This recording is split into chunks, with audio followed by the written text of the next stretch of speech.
do my prediction video for the Ultimate Fighter 23 finale. Sorry it's coming so late. I just had to work yesterday and I didn't even watch the finale until I got home, and then by then I was already too fucking tired, so I just went to bed. Anyway, thanks for waiting, guys. Let's start at the bottom. The first fight is Li Jingliang versus Anton Zafir, and I feel kind of bad for Anton Zafir. I feel like, he took a fight for the UFC on like 2 days notice, and now they're throwing him in against another really hard matchup for him.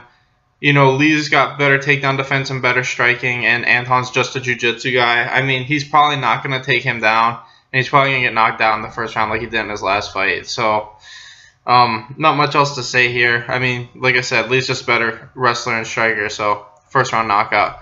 Next is Jake Matthews versus Kevin Lee, and I feel like striking-wise, Matthews is better, and I think overall, grappling-wise, Matthews is also better. I think Kevin Lee's the better wrestler, but that's about it. I feel like we've already seen Kevin Lee get knocked out and out-grappled before.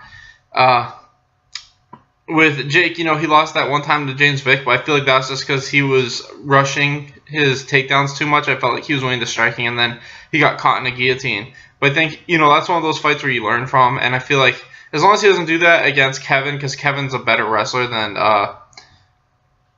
James Vick was, and he can definitely catch him in a guillotine too, then I think Jake Matthews, as long as he takes his time, he'd probably win this fight by either knockout or submission in the first or second round. Next is Cesar Ferreira versus Anthony Smith. And Cesar Ferreira, to me, is like, he won his last fight, but he almost got knocked out in the first round, and then in the second and third, he basically took the guy down and just laid on him.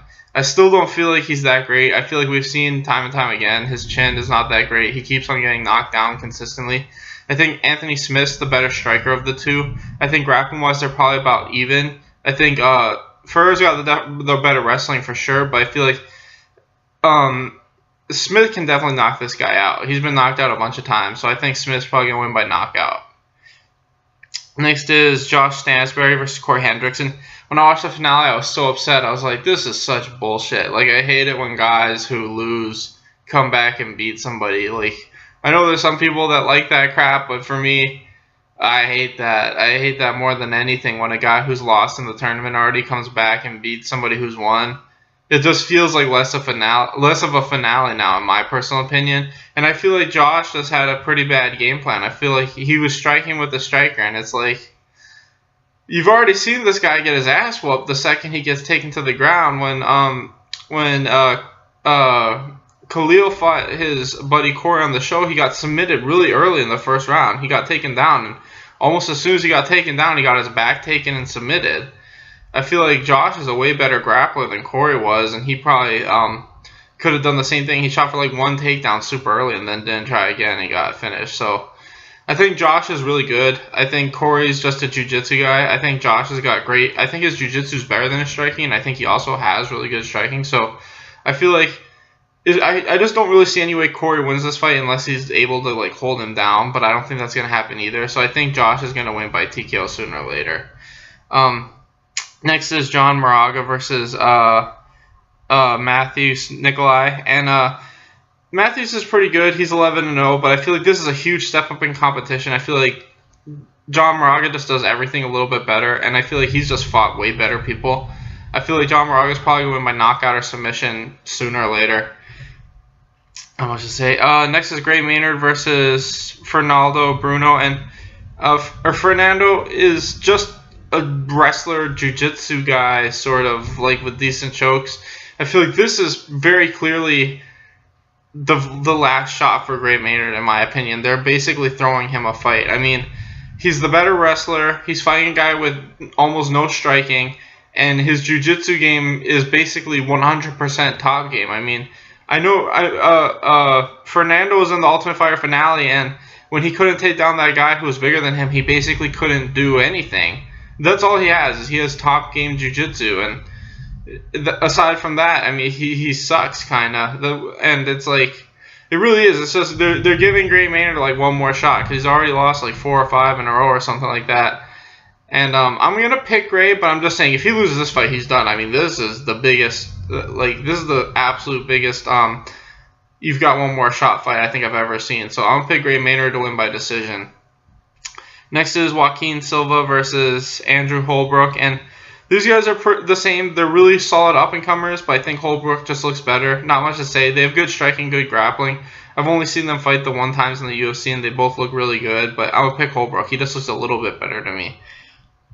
Next is Doo Ho Choi versus Thiago Tavares, and I feel like Doo Ho Choi is a really, really solid up-and-comer. I feel like his striking is definitely way better than Thiago's is, and I feel like his wrestling defense is probably enough to keep it standing.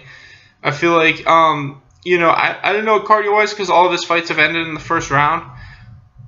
But, you know, I do know Thiago's gas tank is not very good. I feel like he pushes a high pace, but he can't keep it.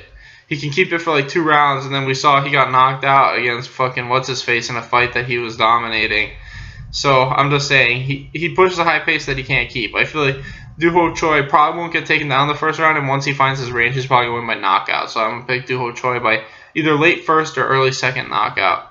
Next is Ross Pearson versus Will Brooks. And to me, I don't understand why Will Brooks is such a huge heavy favorite. I feel like Will Brooks' style is kind of gassing. He kind of is like a lightweight version of Neil Magny, in my opinion. And I feel like Neil Magny's style kind of works the better the higher in weight you go, because guys get tired easier the higher in weight you go.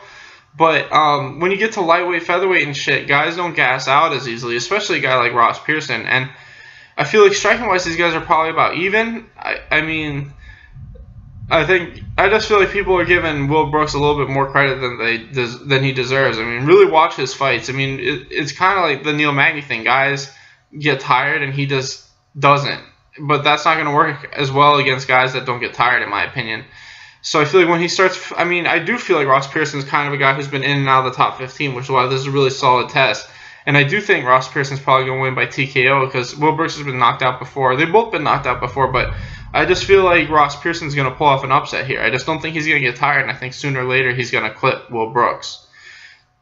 Next is Amanda Cooper versus Tatiana Suarez, and I feel like we saw on the show Amanda Cooper is just kind of all right, in my opinion. Tatiana was the best chick by far. Like, it wasn't even close. I feel like we're going to see that in this fight. I think Tatiana's going to get a takedown pretty early and probably win by, like, rear naked or guillotine. I just feel like she's way better than this chick and everybody else on this season.